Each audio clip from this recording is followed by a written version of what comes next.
Halo teman-teman pendengar podcast, selamat datang kembali di episode terbaru podcast Journey World. Kali ini kita akan membahas topik yang sedang hangat diperbincangkan, yaitu mengenai kenaikan pajak pertambahan nilai atau PPN menjadi 12%. Kita akan kupas tuntas bagaimana perubahan ini mempengaruhi berbagai aspek kehidupan kita, terutama dari keuangan pribadi dan juga bisnis, serta strategi yang bisa kita terapkan untuk menghadapi situasi ini. Jadi pastikan teman-teman mendengarkan sampai habis ya, karena informasi ini penting banget untuk kita semua. Sebelum lanjut, pastikan teman-teman telah menekan tombol like, share, dan subscribe agar tidak ketinggalan konten-konten edukatif seputar dunia keuangan dan ekonomi. Mari kita mulai. Sebelum kita masuk lebih jauh, mari kita bahas dulu apa itu pajak pertambahan nilai atau PPN. PPN adalah pajak yang dikenakan pada setiap tahap produksi dan distribusi barang atau jasa. Ketika kita membeli sesuatu, sebenarnya kita sudah membayar PPN, meskipun seringkali itu tidak terlihat jelas. Nah, pemerintah Indonesia memutuskan untuk menaikkan tarif PPN dari awalnya 10% pada tahun 2021 menjadi 12%, paling lambat tanggal 1 Januari 2025. Alasannya adalah, yang pertama meningkatkan pendapatan negara. Dengan PPN yang lebih tinggi, pemerintah berharap bisa meningkatkan pendapatan untuk membiayai pembangunan, infrastruktur, pendidikan, dan layanan kesehatan. Yang kedua, menyesuaikan dengan negara lain. Tarif PPN di Indonesia sebelumnya dianggap lebih rendah dibandingkan dengan negara-negara tetangga seperti Filipina dan Vietnam yang sudah menerapkan tarif yang lebih tinggi. Kemudian juga kita akan melihat dari Undang-Undang Nomor 7 Tahun 2021 yang menjadi landasan dari kenaikan PPN menjadi 12% ini. Di sini kita akan mulai dari pasal 4A dari ayat kedua, yaitu jenis barang yang tidak dikenai pajak pertambahan nilai, yakni barang tertentu dalam kelompok barang berupa makanan dan minuman yang disajikan di hotel, restoran, rumah makan, warung, dan sejenisnya, meliputi makanan dan minuman baik yang dikonsumsi di tempat maupun tidak, termasuk makanan dan minuman yang diserahkan oleh usaha jasa boga atau catering, yang merupakan objek pajak daerah dan retribusi daerah sesuai dengan ketentuan peraturan perundang-undangan di bidang pajak daerah dan retribusi daerah, dan uang emas batangan untuk kepentingan cadangan devisa negara dan surat berharga. Kemudian jenis jasa yang tidak dikenai pajak pertambahan nilai, yakni jasa tertentu dalam kelompok jasa adalah jasa keagamaan, jasa kesenian dan hiburan meliputi semua jenis jasa yang dilakukan oleh pekerja seni dan hiburan yang merupakan objek pajak daerah dan retribusi daerah sesuai dengan ketentuan peraturan perundang-undangan di bidang pajak daerah dan retribusi daerah. Kemudian jasa perhotelan meliputi jasa penyewaan kamar dan atau jasa penyewaan ruangan di hotel yang merupakan objek pajak daerah. Kemudian jasa yang disediakan oleh pemerintah dalam rangka menjalankan pemerintahan secara umum meliputi semua jenis jasa sehubungan dengan kegiatan pelayanan yang hanya dapat dilakukan oleh pemerintah sesuai kewenangannya berdasarkan peraturan perundang-undangan dan jasa tersebut tidak dapat disediakan oleh bentuk usaha lain. Lalu jasa penyediaan tempat parkir meliputi jasa penyediaan atau penyelenggaraan tempat parkir yang dilakukan oleh pemilik tempat parkir atau pengusaha pengelola tempat parkir kepada pengguna tempat parkir yang merupakan objek pajak daerah. Lalu jasa boga atau catering meliputi semua kegiatan pelayanan penyediaan makanan dan minuman yang merupakan objek pajak daerah. Kemudian kita masuk ke pasal 7. Di ayat pertama, tarif pajak pertambahan nilai, yaitu pertama 11%, mulai berlaku pada tanggal 1 April 2022. Lalu kemudian akan dinaikkan menjadi 12% yang mulai berlaku paling lambat pada tanggal 1 Januari 2025. Ayat 2, tarif pajak pertambahan nilai sebesar 0% diterapkan atas ekspor barang kena pajak berwujud, ekspor barang kena pajak tidak berwujud, dan ekspor jasa kena pajak. Kemudian di ayat 3, tarif pajak pertambahan nilai sebagaimana dimaksud pada ayat pertama dapat diubah menjadi paling rendah 5% dan paling tinggi 15%. Di ayat keempat, perubahan tarif tersebut diatur dengan peraturan pemerintah setelah disampaikan oleh pemerintah kepada Dewan Perwakilan Rakyat. Ini menyangkut kepada ayat ketiga tadi. Lalu kita masuk ke pasal 16B. Di ayat pertama, pajak terutang tidak dipungut sebagian atas seluruhnya atau dibebaskan dari pengenaan pajak baik untuk sementara waktu maupun selamanya untuk pertama kegiatan di kawasan tertentu atau tempat tertentu di dalam daerah pabean, kedua penyerahan barang kena pajak tertentu atau penyerahan jasa kena pajak tertentu, ketiga impor barang kena pajak tertentu, keempat pemanfaatan barang kena pajak tidak berwujud tertentu dari luar daerah pabean ke dalam daerah pabean, yang kelima pemanfaatan jasa kena pajak tertentu diatur dengan peraturan pemerintah. Di ayat 1A, pajak terutang tidak dipungut sebagian atau seluruhnya atau dibebaskan dari pengenaan pajak baik untuk sementara, waktu maupun selamanya, sebagaimana dimaksud pada ayat 1 diberikan terbatas untuk tujuan. Yang pertama, mendorong ekspor dan hilirisasi industri yang merupakan prioritas nasional.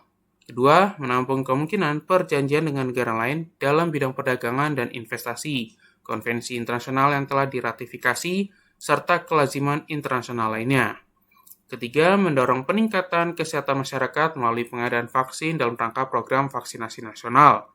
Keempat, meningkatkan pendidikan dan kecerdasan bangsa dengan membantu tersedianya buku pelajaran umum, kitab suci, dan buku pelajaran agama dengan harga yang relatif terjangkau oleh masyarakat. Kelima, mendorong pembangunan tempat ibadah karena menjamin terlaksananya proyek pemerintah yang dibiayai dengan hibah dan atau dana pinjaman luar negeri. Ketujuh, mengakomodasi kelaziman internasional dalam importasi barang kena pajak tertentu yang dibebaskan dari pungutan biaya masuk. Kedelapan, membantu tersedianya barang kena pajak dan atau jasa kena pajak yang diperlukan dalam rangka penanganan bencana alam dan bencana non-alam yang ditetapkan sebagai bencana alam nasional dan bencana non-alam nasional. Kesembilan, menjamin tersedianya angkutan umum di udara untuk mendorong kelancaran perpindahan arus barang dan orang di daerah tertentu yang tidak tersedia sarana transportasi lainnya yang memadai, yang perbandingan antara volume barang dan orang yang harus dipindahkan dengan sarana transportasi yang tersedia sangat tinggi. Kemudian mendukung tersedianya barang dan jasa tertentu yang bersifat strategis dalam rangka pembangunan nasional antara lain, sama barang kebutuhan pokok yang sangat dibutuhkan oleh rakyat banyak. Itu seperti bahan sembako, kemudian air, kemudian yang kedua jasa pelayanan kesehatan medis tertentu dan yang berada dalam sistem program jaminan kesehatan nasional. Ketiga, jasa pelayanan sosial, jasa keuangan, jasa asuransi, jasa pendidikan, jasa angkutan umum di darat dan di air, serta jasa angkutan udara dalam negeri yang menjadi bagian tidak terpisahkan dari jasa angkutan luar negeri dan jasa tenaga kerja. Namun, dari semua yang sudah kita bahas itu, sudah pasti adanya kenaikan PPN jadi 12% ini tentu tidak datang tanpa konsekuensi. Nah, dampak dari kenaikan PPN ini tentunya tidak hanya terasa di satu aspek saja, tetapi meluas ke berbagai sektor kehidupan masyarakat. Kita akan membahas mulai dari dampak pada konsumen. Konsumen adalah kelompok yang paling terdampak langsung karena mereka menjadi ujung rantai dari barang atau jasa yang dikenai PPN. Jadi kurang lebih konsumen ini berarti kita semua sebagai pengguna atau pemakai. Yang pertama adalah adanya kenaikan harga barang dan jasa. Dengan kenaikan tarif PPN dari 10% menjadi 12%, hampir semua barang dan jasa yang sebelumnya sudah dikenai pajak akan mengalami kenaikan harga. Ini mencakup kebutuhan sehari-hari seperti makanan, pakaian, hingga layanan digital. Contohnya, kalau misalnya ada harga sebuah produk adalah 100.000, sebelumnya itu kan kena PPN 10% jadi 110.000. Tapi karena adanya kenaikan PPN jadi 12%, tentunya dari 100.000 maka akan dikenakan menjadi 112.000. Mungkin kenaikannya terlihat kecil, termasuk kecil lah. Tetapi kalau misalnya beli dalam jumlah besar dan tentunya secara terus-menerus, mungkin dalam sebulan bisa beberapa kali, itu menjadi sangat signifikan karena pengeluaran tentunya jadi bertambah besar. Lalu kemudian menurunnya daya beli masyarakat, mana kenaikan harga barang dan jasa secara otomatis menekan daya beli, terutama bagi masyarakat berpenghasilan menengah ke bawah. Dengan pendapatan yang tetap, mereka mungkin harus mengurangi konsumsi barang tertentu atau mencari alternatif yang lebih murah. Dampak yang lebih lanjut tentunya adalah secara keseluruhan, konsumsi rumah tangga itu berkontribusi pada produk domestik bruto Indonesia. Kalau konsumsi menurun, sudah pasti pertumbuhan ekonomi juga akan menurun. Kemudian perubahan pola konsumsi. Masyarakat kemungkinan besar akan mengubah kebiasaan belanja mereka. Barang-barang non-esensial seperti barang elektronik, pakaian yang mahal, atau hiburan mungkin akan ditunda pembeliannya. Sementara fokus dialihkan pada kebutuhan pokok seperti makanan dan utilitas rumah tangga. Kemudian kita akan membahas mengenai dampak terhadap bisnis. Kenaikan PPN juga membawa konsekuensi signifikan bagi pelaku usaha, baik skala besar maupun skala kecil. Yang pertama adalah beban administrasi yang meningkat. Perusahaan harus menyesuaikan sistem pencatatan dan pelaporan pajak mereka. Bagi usaha besar yang sudah memiliki sistem akuntansi yang terbilang canggih, ini mungkin tidak menjadi masalah besar. Namun bagi usaha mikro, kecil, dan menengah atau UMKM, ini bisa menjadi tantangan baru karena memerlukan pengetahuan dan sumber daya tambahan. Kedua adalah penurunan penjualan. Karena daya beli masyarakat yang menurun, pelaku bisnis mungkin menghadapi penurunan penjualan. Produk-produk yang dianggap tidak mendesak kemungkinan besar akan lebih sulit terjual. Contohnya mungkin kalau misalnya ada toko elektronik yang jual seperti smartphone, televisi, kulkas, mesin cuci, dan lain-lainnya, itu akan mengalami penurunan permintaan karena konsumen lebih fokus kepada kebutuhan pokok seperti makanan, kemudian utilitas, dan lain-lainnya. Lalu kemudian kenaikan harga produk. Mana bisnis yang tidak ingin menanggung tambahan PPN seringkali akan membebankan biaya tersebut langsung kepada konsumen dengan menaikkan harga produk atau jasa mereka. Hal ini pada gilirannya memperparah tekanan pada daya beli masyarakat.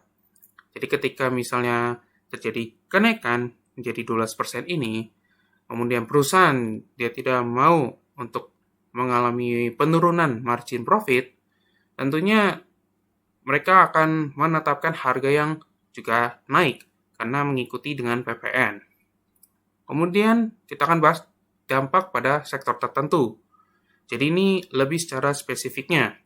Kalau misalnya tadi kita berbicara bisnis secara umum, ini akan berfokus kepada beberapa sektor. Pertama adalah sektor properti.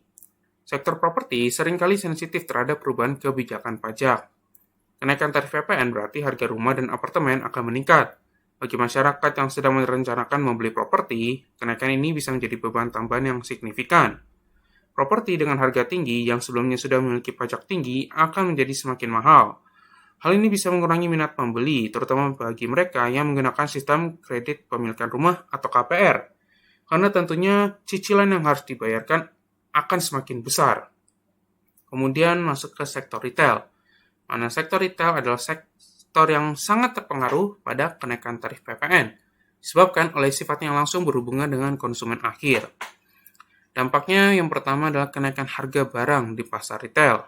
Kenaikan tarif PPN akan langsung diteruskan kepada konsumen dalam bentuk harga barang yang lebih tinggi. Barang kebutuhan sehari-hari seperti pakaian, alat tulis, atau perlengkapan rumah tangga akan mengalami kenaikan harga. Konsumen yang memiliki anggaran terbatas mungkin akan mengurangi frekuensi belanja mereka atau beralih ke barang-barang dengan harga yang lebih murah. Kemudian yang kedua, penurunan penjualan.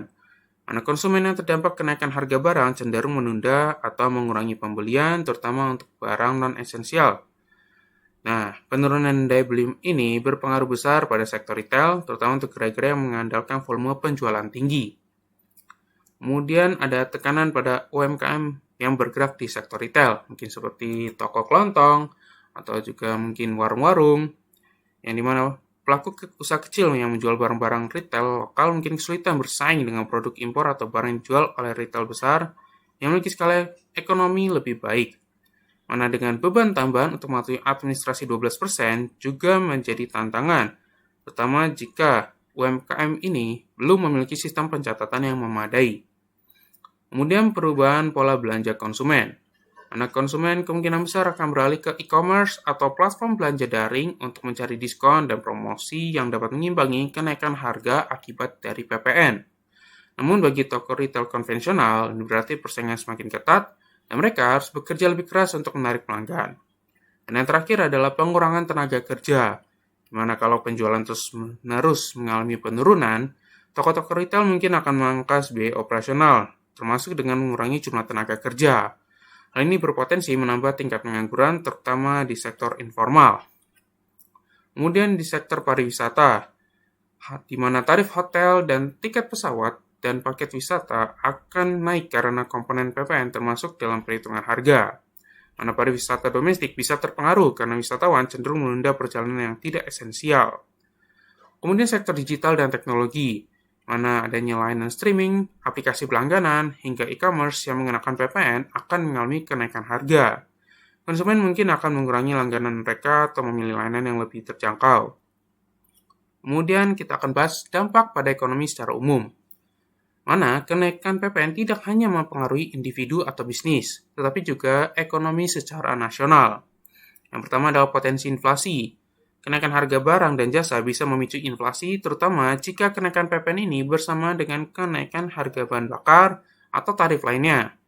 Inflasi yang tinggi bisa mengurangi daya beli secara signifikan. Dua adalah ketimpangan ekonomi, mana masyarakat berpenghasilan rendah akan merasakan dampak lebih besar dibandingkan dengan masyarakat berpenghasilan tinggi karena porsi pengeluaran mereka terhadap pendapatan lebih besar. Ketimpangan ekonomi yang sudah ada bisa semakin melebar. Ketiga adalah efek pada investasi. Dengan daya beli yang menurun, investor mungkin ragu untuk menanamkan modal mereka di sektor tertentu yang akhirnya mempengaruhi pertumbuhan ekonomi. Sekarang mari kita bahas langkah-langkah praktis yang bisa kita ambil untuk menghadapi situasi tersebut. Pertama adalah mengevaluasi anggaran pribadi. Buat daftar pengeluaran rutin dan identifikasi mana yang bisa dikurangi, lalu fokus pada kebutuhan bukan keinginan. Jika sebelumnya kita sering membeli barang bermerek, mungkin ini saatnya untuk memilih produk lokal yang lebih terjangkau tetapi tetap berkualitas.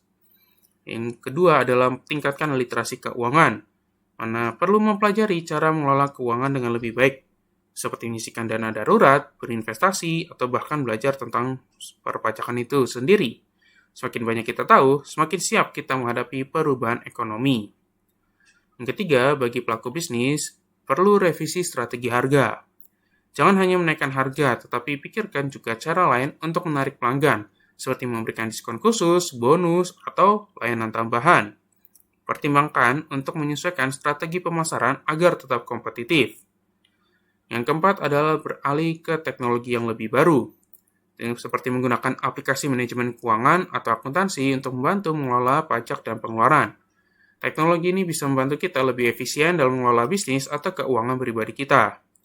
Yang terakhir adalah diversifikasi sumber pendapatan. Jangan hanya mengandalkan satu sumber pendapatan. Jika memungkinkan, cari peluang usaha sampingan atau investasi yang bisa memberikan tambahan penghasilan. Selain kita sebagai masyarakat, pemerintah juga memiliki tanggung jawab untuk memastikan kenaikan PPN ini tidak justru memperburuk situasi ekonomi. Berapa langkah yang bisa diambil? Yang pertama adalah memberikan insentif bagi UMKM, mana UMKM adalah tulang punggung ekonomi Indonesia. Dengan memberikan insentif, pemerintah bisa membantu mereka tetap bertahan di tengah kenaikan PPN. Yang kedua, meningkatkan transparansi penggunaan pajak. Masyarakat perlu tahu kemana uang pajak mereka digunakan. Dengan transparansi, kepercayaan masyarakat terhadap pemerintah bisa meningkat. Dan yang ketiga adalah mengendalikan inflasi. Pemerintah perlu memastikan kenaikan PPN ini tidak menyebabkan inflasi yang tidak terkendali. Misalnya dengan menjaga stabilitas harga kebutuhan pokok. Teman-teman, kenaikan PPN menjadi 12% mungkin terasa berat. Tetapi ini adalah kenyataan yang harus kita hadapi bersama. Kuncinya ada pada bagaimana kita merespon perubahan ini. Dengan perencanaan yang baik, pengelolaan keuangan yang cerdas, dan sikap yang adaptif, kita bisa tetap bertahan dan bahkan berkembang di tengah situasi ini. Bagi teman-teman yang merasa bingung harus mulai dari mana, langkah pertama yang bisa diambil adalah mencatat semua pengeluaran selama 1 bulan. Dari situ, teman-teman bisa melihat mana yang bisa dioptimalkan. Terakhir, jangan lupa untuk terus mengikuti berita dan informasi terbaru, karena kebijakan pajak bisa saja berubah sewaktu-waktu. Terima kasih sudah mendengarkan podcast ini. Jika teman-teman merasa informasi ini bermanfaat, jangan lupa untuk membagikannya kepada teman atau keluarga kalian. Sampai jumpa di episode berikutnya.